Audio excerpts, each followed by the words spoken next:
So it's a crude estimate is 1 in 133 people have celiac disease. This is when gluten makes people have their immune system attack themselves because it's a disorder of their intestine. This differs from a food allergy.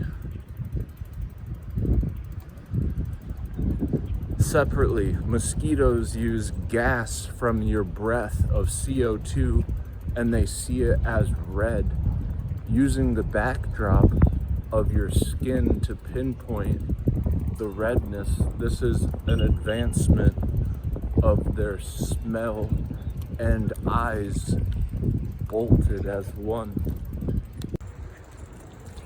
The difference between the human species and mosquitoes is something that an animal lover would have an opinion about. When it comes to life, the mosquito takes all that it can in order to be a part of an animal kingdom, but it looks like a parasite and it has a hunchback. Now, I'm not saying if you have a hunchback and you have beady eyes that you don't deserve life. If you're a human. Mosquitoes, on the other hand, these are things out of which carry a Zika virus. And even if they don't, the antihistamines make you itch and have open wounds and sores. And if you have an open wound and a sore, you are not likely to be favored when it comes to being seen as a good person. As bad as that sounds, who wants to shake a hand with someone who has open sores on it? And when you can't do that, you don't even want to sell and trade with them.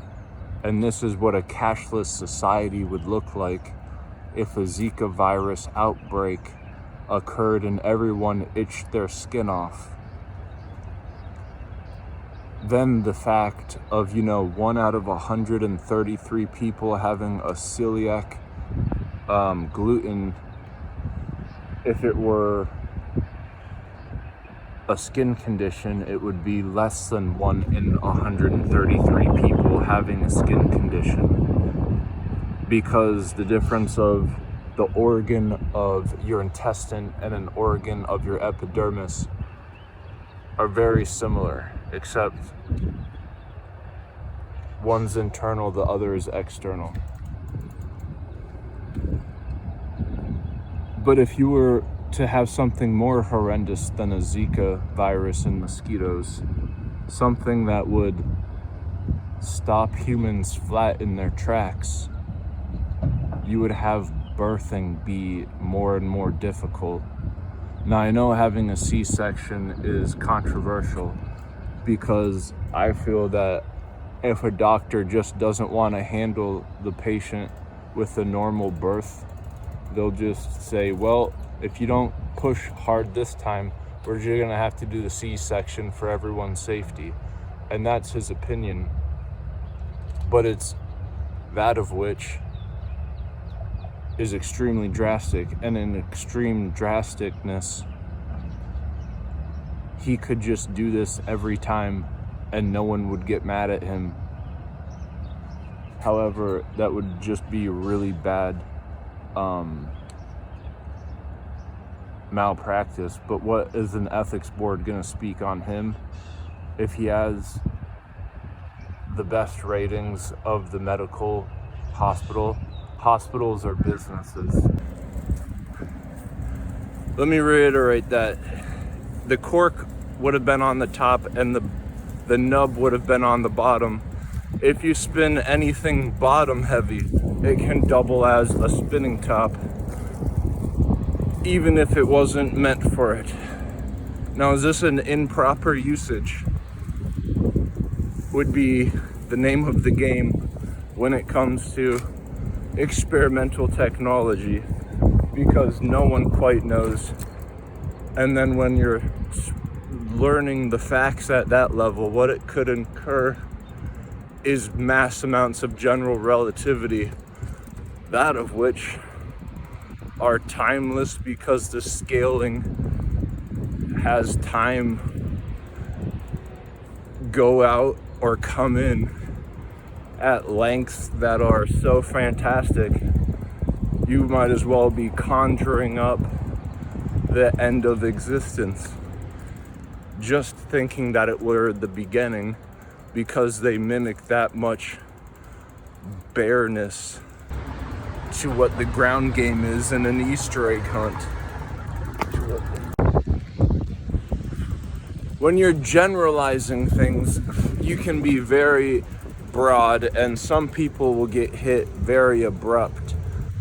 I like leaving things out in public, and if they're expensive, one thing I'm doing is just playing a giant game of Easter egg hunt.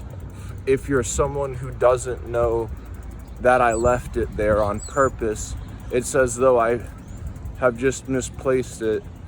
And in the ground game, anything on the ground is one man's trash, is another man's treasure. But I've picked up hints of how to find objects if they're electronic, mainly very expensive earbuds if they're left out, a few tricks in finding them.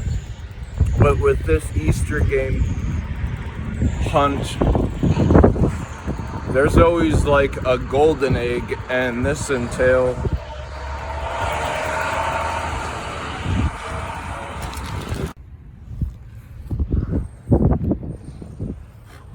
when you talk about the human collective, it's important to know how close like the anatomy is. I don't want to be angered if you're handicapped or deformed, but you like included. Ooh, even that's tough. So we all have muscles and tendons. If we would have a greater percentage of tendons, we would look more arachnid, like the spider family. They're not muscular, they're really enforcing on tendons, because that's the shape of their archetype. And so to say that the immune system is short of a fusion of good things and great of a fusion of something that is a bad thing would be an inversion of truth, and it can be decorated and made easier to read easily with narratives such as eyes.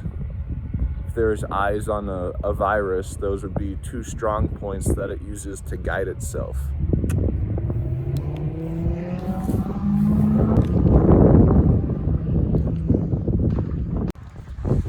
And using computers and AI as like a part of your body is like one way of having oppositely smarts and agility. If you don't know what fusion is, it's one of the four forces that make up nature as a constant. It's the thing inside of an atom that holds the nucleus together.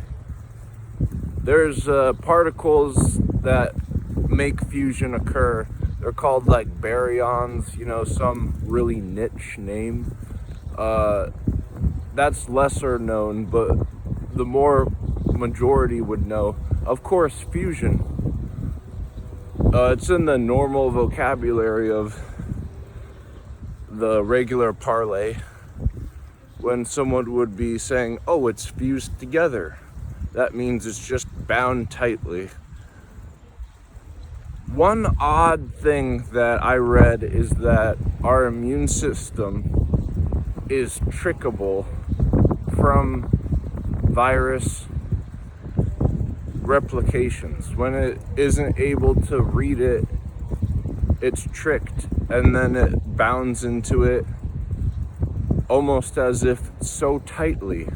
And this is a key component, that it's a fabrication of a fusion. It's not really fused into the human. If you take all humans' existence, you know, the mankind or the human species, and you're to say, look at their immune system. So I don't like, fruit is an important thing, and I don't like coupling fruit with other things, such as like, people like fruit and cheese. I think fruit and cheese together are gross. I'm a really stickler about that kind of what I eat, so I want to like separate any type of cheese from fruit within one day. I don't want them to even be close to each other. And so I can get nitpicked around because I'm a stickler. I don't want to eat cheese within like how many days before it's completely dissolved, and then I can eat fruit. And this is the numbers game, the same as the virus being read inside of an immune system. How long until it's inevitable that